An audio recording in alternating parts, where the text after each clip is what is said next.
let's say you want to become who you could be in the fullest sense. So let's say you're someone who's going to solve some serious problems. Okay, the first thing you have to do is admit to the seriousness of the problems. That's no joke. And so the first thing is just the terror of the problem itself. And that's enough to paralyze you. And that's the Hydra, that's the Gorgon with the head of snakes. It'll paralyze you and turn you to stone. That's the basilisk in the Harry Potter series. You look at it and it turns you to stone and lurks underneath everything, right? And it's malevolence and tragedy. And so there's that. And then the next is, well, you're going to take responsibility for that? You're really going to do that, are you? That's a hell of a load, man. And so it's daunting to even consider that. And then there's the discipline and responsibility that necessitates, which is also daunting. It's like, oh my God, the problem's that serious. I'm really going to have to get my act together in order to not contribute to it, much less solve it. And so the problem is terrible. And then the solution is daunting. But the upside of that is like,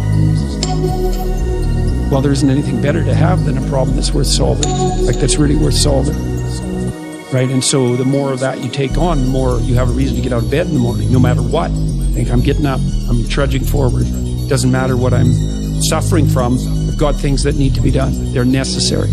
And that gives you that sense of purpose that is the antidote to bitterness. Okay, well, let's say you want your life to be meaningful. It's like, okay, then what you do matters. It actually matters.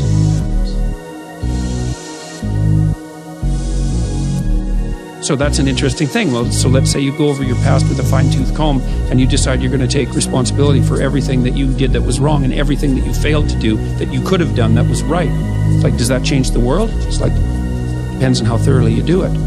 You might say it changes the world like nothing else possibly can. And I think that that's actually right. You have to allow yourself a certain latitude for error. That's a useful thing to know too. One of the things I tell people when they're trying to develop a vision for their life or an implementable plan is make a bad plan. Like, make the best one you can, but don't get obsessive about it. It's like, make a plan, implement it. You'll figure out when you implement it why it's stupid exactly, and then you can fix it a little bit. Compare yourself to who you were yesterday and not to who someone else is today. The same basic idea, right, is that you have to get your markers for success right, because otherwise you can end up in the situation you described, which is that, like, there's always people out there who are doing far better than you on pretty much anything you want to imagine. And if all you're doing is seeing yourself in their reflected light, let's say, then it's going to be pretty damn dismal. But it's not a good comparison, because you shouldn't just compare. Well, first of all, there's danger in just comparing yourself to others, period, because they're not you, and God only knows what struggles they had to undertake to get to where they were, or what burdens they're currently carrying that you're not aware of. You just don't know any of that, but you can certainly contrast yourself with yourself, and that's a lot better. It is the only way. Well, it's also the only way of really measuring anything approximating proper improvement. You can actually tell when you're a little better than you were yesterday. Right. So, and you can actually do that. That's another thing that's so interesting about it, is that you can actually make yourself a little better in some way, pretty much, well, I don't know if it's at every moment, but you can certainly do it every day. It's funny, I mean, you know, obviously, if you have a problem and you think about it, you can think up a solution. And it's not obvious how you do that. You know, I mean, it's not like you know how you're manipulating your neurons or something. It happens of its own accord in some sense, like you can participate in it, I guess, and you can interfere with it, and it seems to take a certain amount of willpower, but it still all happens mysteriously behind the scenes. One of the things that I've been there's lots of different ways to interpret the world, and you can maybe even make a case that there's an endless number of ways to interpret the world. And the problem with that is that it kind of disorients you in terms of what you should be doing. But just because there's a very large number of ways to interpret the world doesn't mean there's a very large number of productive, meaningful, and sustainable ways to interpret the world. And one of the things you do have to do is figure out how you can conduct yourself today so that you don't upset the apple cart in a week or a month or a year. And so, you know, what you do in some sense psychologically is you admit to yourself that your current frame of reference is faulty, and then you start opening the door to a different kind of thinking, which is more creative thinking. It's more lateral thinking, saying, well, I'm wrong, but that's not necessarily a problem, because I could be right if I thought some other way. Well, that's great. Often it works. Yeah. There's almost no end to the utility of trying to figure out which ways that you're wrong. Yeah. Because there's lots of them. And every time you discover one, then you don't have to be quite so wrong anymore.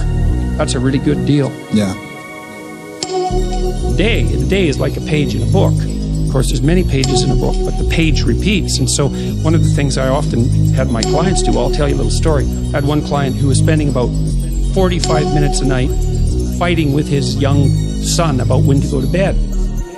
And so, they weren't having a pleasant time of it because it was just a constant battle. And that's common. Like, it's very common for parents of young children to be locked in a battle that occurs day after day. Sometimes it's around eating, sometimes it's toilet training, sometimes it's general behavioral issues, sometimes it's bedtime. So we did some arithmetic. It's like, okay, 40 minutes a day. So that's 280 minutes a week. So that's like, say, 5 hours. It's 20 hours a month. It's 240 hours in a year. That's 6 work weeks. That's a month and a half.